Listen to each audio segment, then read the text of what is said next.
So hello mga lods, welcome back to my channel. So it's me again, Manggubat Vlogs. So for today's video mga lods is ito na yung ang inaabangan ng lahat kung paano ba talaga gagawin ang paglagay ng ating mga dito ng data 10 gig na 10 pesos lang. So marami sa atin nagtatanong sa Facebook at isa na ako nagtatanong din paano talaga. Harapan talaga ako. So ngayon nalaman ko na kaya i-share ko na lang din to. So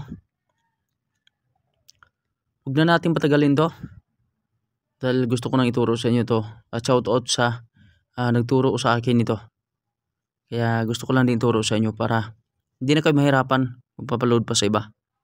So secret reveal din natin to.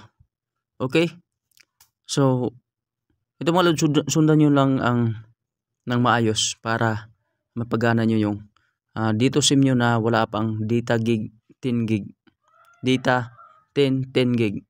Okay, so ngayon una natin gagawin mga lods is punta na tayo dito sa Chrome dahil dito tayo mag-register ng ating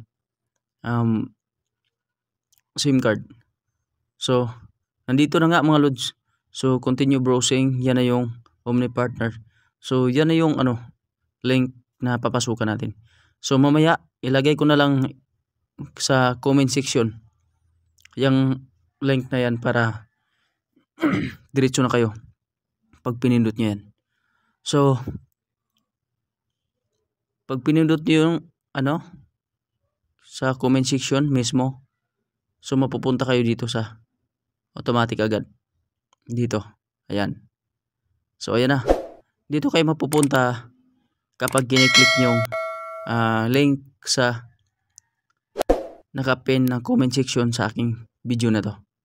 Okay, so ang gagawin nyo mga lods is syempre pangalan nyo dyan, name nyo, pangalan nyo dyan, tapos ilagay nyo yung pangalan nyo, then tapos dito email nyo, email address. Hindi ko na lalagyan yan kasi na-set up ko na sa akin yan, kaya turo ko lang sa inyo yan. Dyan name sa taas, pangalan mo, then email address, address mo, lagyan mo lang.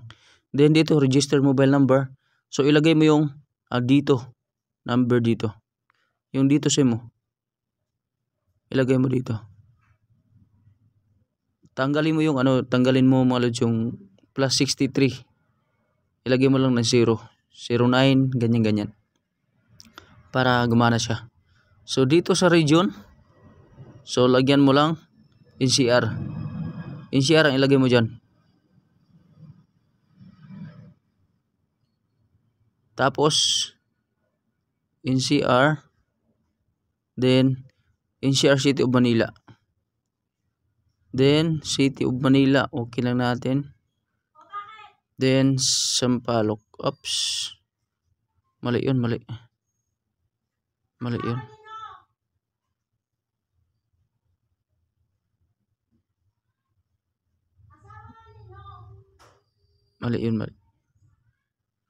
dito NCR, then region, tapos NCR Manila, City of Manila, first district, then City of Manila, then Sampaloc, then ilagay mo lang dito na kahit dyan barangay 436, okay na yan, okay mo lang. Then sa zip code, dito pala is ilagay nyo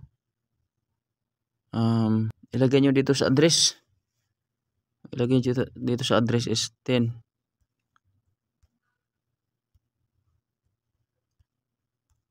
Paltok Street,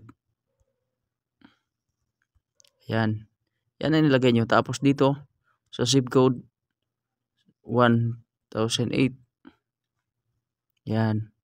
Tapos dito sa individual,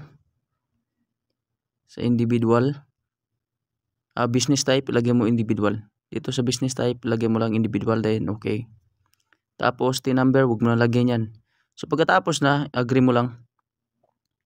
So sa nakita nyo naman, so hindi siya ma-open sa akin dahil Hindi ko na siya ma-open dahil na-registered ko na tong number ko. So, hindi ko na lang i-next yan. Hindi ko naman lang inilagyan ng register mobile number dahil na-register ko na nga to. Then, email address tsaka name ko. So, ganyan lang ang setup mga lods. Ayan. NCR, National Capital Region. Then, address 10 Paltok Street. Then, zip code 1008. Then, business type individual. Tapos, 10 number. So, kahit hindi nyo nalagyan, okay na yan. Tapos, i-ano nyo lang. I-next nyo lang. Pagkatapos yung mag-next yan mga lods is merong magtitik sa inyo. May magtitik sa inyo. Tapos, may magtitik sa inyo na dito. Ayan. Dito. Ito yata yan. Ito yan, ito. Ito mga lods. Ito napakarami. Oh, ayan.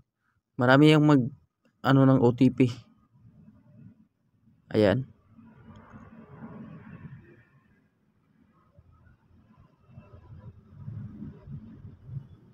Ayan yung mga lods.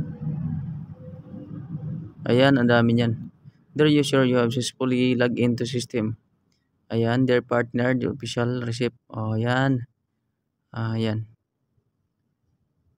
You have successfully. Ayan, nakapag-load na ako. Ito yung our hearts beat to the city streets. We began to feel the fire.